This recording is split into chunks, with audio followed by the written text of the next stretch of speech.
Next topic is factors affecting friction. Since friction is a contact force, means contact is made between the two objects, it depends upon the following properties. First, type of the surface. If the surface in contact are very smooth, there is very little friction.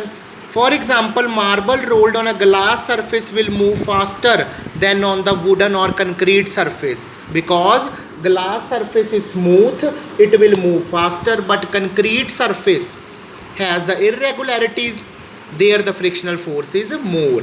Second, surface area. Circular object will produce the rolling friction which is less than that of the friction produced by rectangular or the flat object, because circular object has less friction. As I explained, that circular object will produce rolling friction which is less.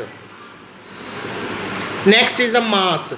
Heavy object will produce more friction than the lighter object of same surface area.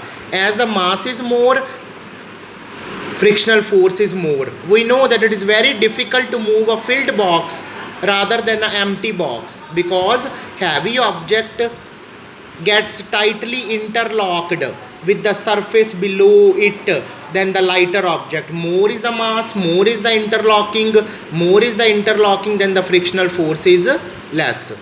Next, state of motion of the object. It is easier to move the object already in motion than the object at rest, because if you have ever noticed the people pushing a car or a bus, you will realize that initially they have to push very hard because the car is at the rest, but once it start moving, then the less force is to be applied. It means it is very easy to move the object which is in motion already rather than the object which is at first at rest. So once it starts moving, the force required to keep it moving is less. It means less force is required from the outside, it can move easily. So these are the four factors which will affect the friction.